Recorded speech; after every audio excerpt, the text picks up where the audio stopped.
everyone. We are in a new series of our BLB Bible study, and today we're going to be talking about what is your purpose here? Why am I here? What am I here to do?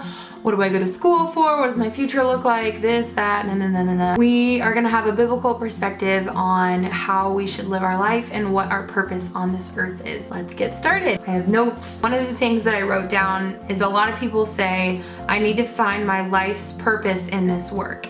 Fill in the blank of whatever that work is, whether you're a nurse, a teacher, or whatever you do for your work. I think our perspective should be, I need to bring God's purpose to this work. And I read that somewhere and I don't remember where I read it, so I'm sorry that I can't give credit. Instead of living for something and living for work, we should live for God. And ultimately our purpose on this earth is to glorify Him, and we can do that in whatever we're doing, whether that's working or breathing or talking to someone or literally whatever you're doing can be glorifying to God. And that's ultimately where you're gonna find your joy and your happiness and your satisfaction, is living for Him and not for your job or for another person or for fill in the blank. That opens up a whole new door for us, because a lot of people think, what am I created to do? And yes, God does give us talents and abilities, and that's for you to determine what your own talents and abilities are and then apply them in such a way that's glorifying to Him.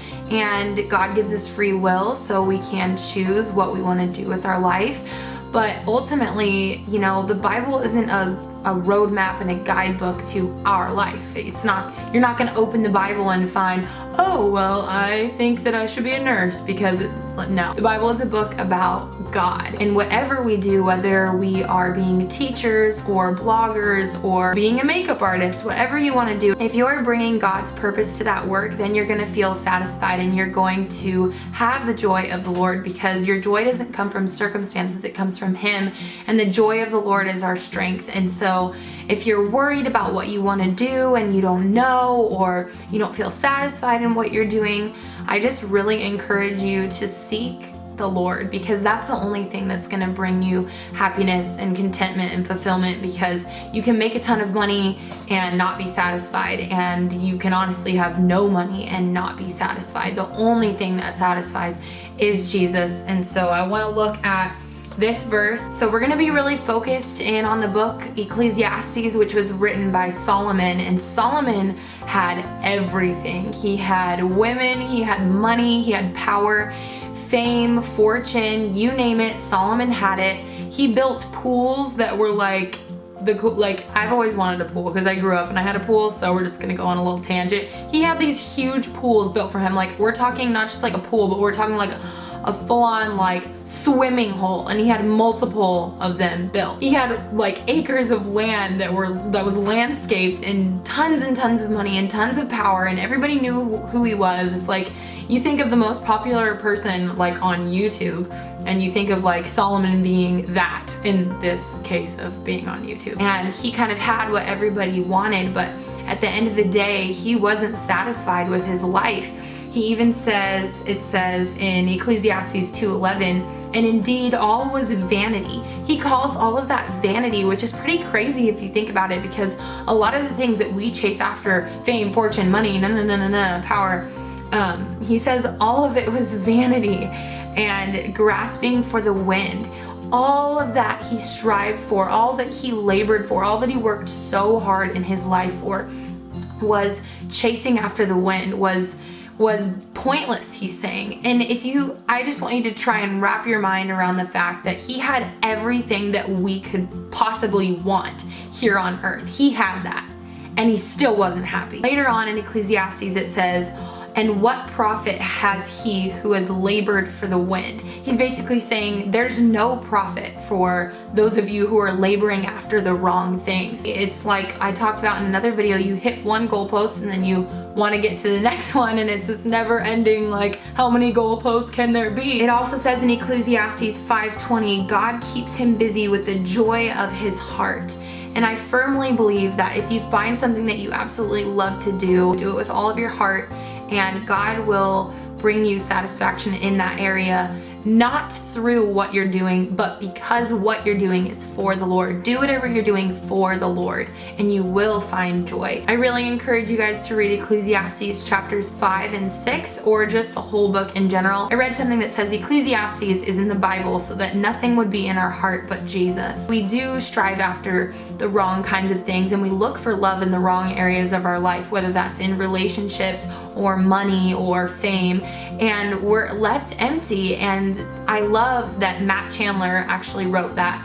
I love that he said that the reason that Ecclesiastes, that book, is in the Bible, the reason that story of Solomon is in the Bible, is so that we can see that the man who had everything really had nothing. Really having everything is having Jesus. Recognizing and understanding that Jesus died on the cross for your sins to atone for your mistakes. It says in Romans that all have sinned and fall short of the glory of God. No matter how perfect or how good of a person that you are, we are never good enough to even come close. Jesus came and lived a perfect life for us so that he could die for us and atone for those sins because he loves us, because he loves you. And it's a free gift of accepting that forgiveness and that love into your heart and into your life, and recognizing Jesus as your Lord and Savior. It says in the Bible, if you confess with your mouth that Jesus Christ is Lord, that you will be saved. And that's all you have to do to be saved. If you don't know where you're going after you die, this is a tough subject, but at the end of the day, at the end of this moment right now, who knows what can happen in the next 5, 10, 15, 20, next week. You never know what's gonna happen with life. And if you're scared about the future, then I want you to know that Jesus will accept you with open arms. You are never too far gone for God. You have never done anything too bad for him. You've never sinned too much. There's no sin that can ever separate you from his love.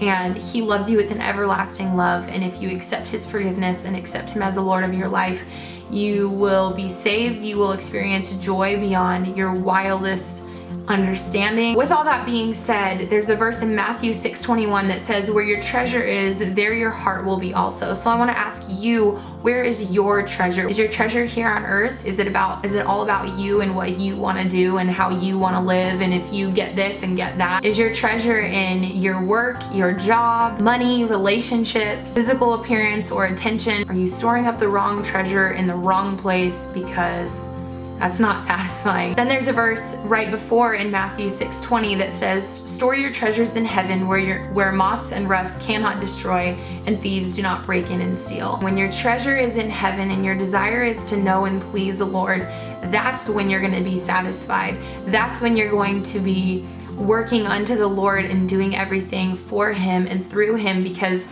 the Lord is our strength and our song. I love that picture of God being our strength and our song, how he is strong enough to sustain us in whatever we're doing, and in the meanwhile we can rejoice him while doing it. We can do it with a good attitude and a good heart. We were made to worship something. If you think about it, you ultimately are always worshiping something. There's celebrities, there's money, there's getting the next best thing, you name it. Whatever you think about the most, whatever you idolize, you're worshiping that. We are worshipers. That's who we are as people. We were made to crave and to worship things. Like I talked about in another video, that you can eat junk food, you can fill your life with relationships, you can fill your life with money, you can fill your life with artificial love, and then you're hungry again quickly afterwards. And deep down inside of every single one of us, there is that soul yearning for something more. And that something is God. He is the only thing and the only one that can ever fill that hole. So why am I here? To glorify God in whatever you do. The verse that we're going to be memorizing this week is something that I've actually mentioned, I think, in almost all of the other videos. And that's to love the Lord your God with all of your heart, soul, mind, and strength. And that is found in Luke 10:27. So that's going to be the verse of this week. If you like this series, if you want more of these videos, don't forget to give this video a thumbs up. And also, if you want to tweet me Bible verses, if you're memorizing this verse, or if you glean something, or you want to share your journal entry or anything like that, you can hashtag BLB Bible Study and I can see them and like them and comment and everything like that. And I just want to thank you guys so much for watching this video, and I will see you all next week. Bye!